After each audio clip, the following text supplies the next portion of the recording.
Hello, Jeff Minier with Shiloh Baptist Church of Bowie, Maryland. As we're going through our devotions in the book of James, today's passage, James 3, 1 through 2, brings a very challenge on the whole idea of me offering devotions from the scriptures to you. It says, "Not many of you should presume to be teachers, my brothers and sisters, because you know that we who teach will be judged more strictly. We all stumble in many ways. If anyone is never at fault in what he says, he's a perfect man, able to keep his whole body in check." The rest of the passage continues to talk about the problems we have with our tongue, but I want to go ahead and focus for just a couple of minutes on this whole idea of presuming to be a teacher. Not many of you should presume to be teachers, my brothers, because you know that we who teach will be judged more strictly. And so that makes me start asking the question, what might drive my desire to teach others? What different contexts might teaching come in? As we think about different personality types and what drives them, some people are going to be driven to teach others because they desire to help, to equip, to protect them, to stabilize their life and try to help them heal so they can get on top of the problems that have blindsided them. Some people's personalities are rather black and white thinkers, very concerned about their own lives with very high expectations to live up to. And so they believe in very solid lists of right and wrong.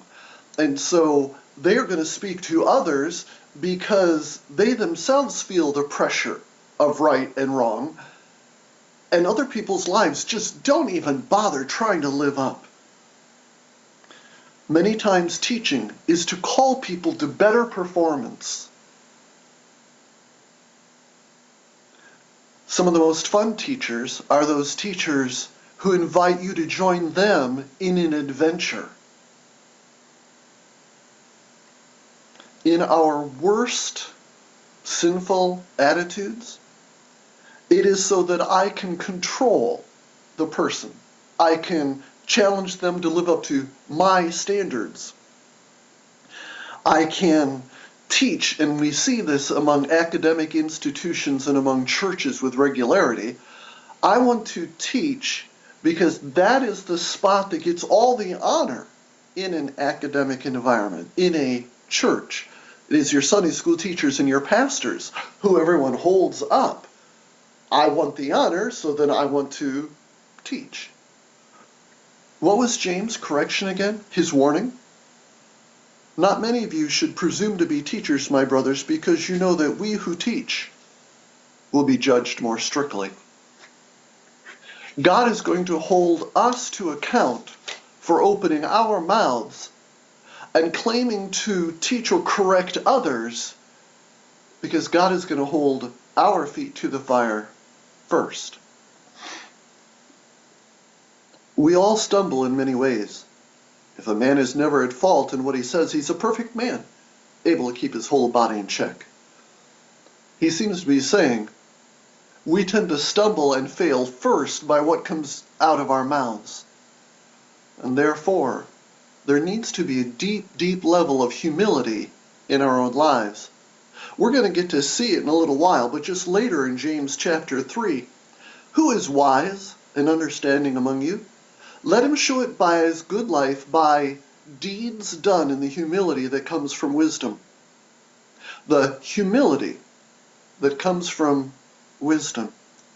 In the book of Proverbs, wisdom comes from those who will listen, and especially those who listen to a rebuke, listen to correction. The humility that comes from being corrected also allows you to be a far better teacher. Wide open question. How well do you and I take a rebuke? How well do we take being corrected because we were harsh, we were wrong, we were selfish, do I immediately always have a defense on my lips? Do I blow it off? Do I blame other people?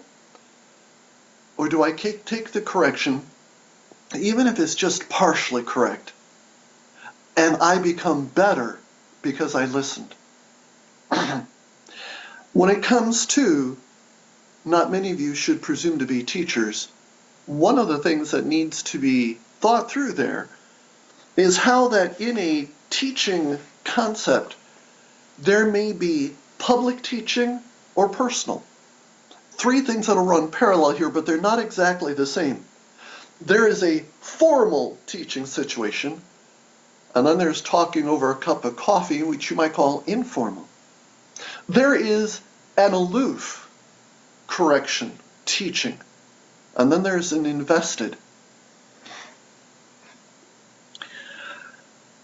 It is said in a story of D.L. Moody, the great evangelist speaker, that after one of his preaching times and sharing the gospel of Jesus Christ, someone informed him that he'd made 13 grammatical errors during his message.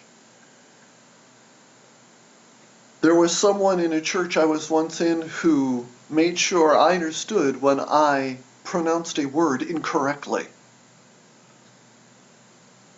Many of those situations, we are being taught from an aloof, seemingly judgmental stance. Think about this with me for just a second.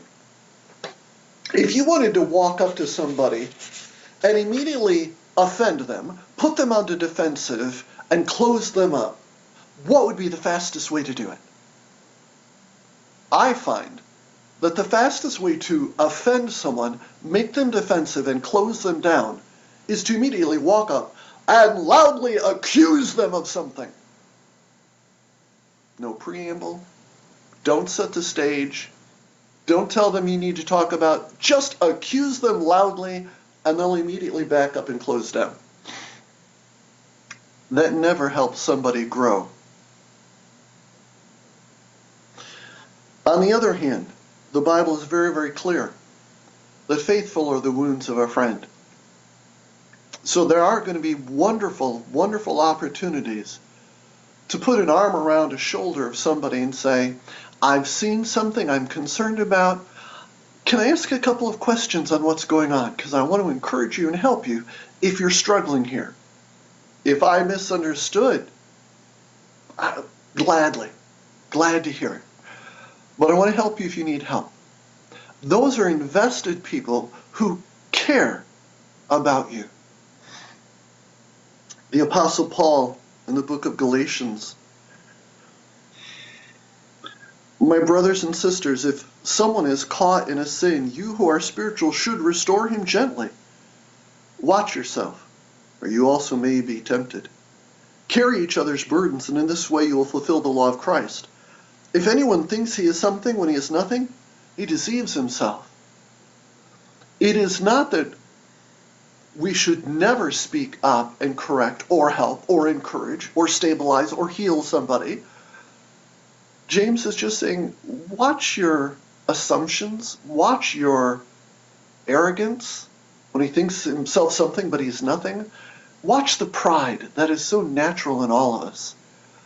On the other hand, that informal, invested, personal touch comes a lot closer to what Paul says in Galatians 5:6. For in Christ Jesus, neither circumcision nor uncircumcision, the main battle of his day, neither of those sides have any value. The only thing that counts is faith in Jesus expressing itself in love. Neither circumcision nor uncircumcision has any value. The only thing that counts is faith expressing itself in love. When that is our heart's desire, and we want to build, strengthen, encourage, and protect others, even if we ruffle feathers a little bit, it's going to be because we love them. And as they know we love them, they know that faithful are the wounds of our friend. Thank you for joining with me today.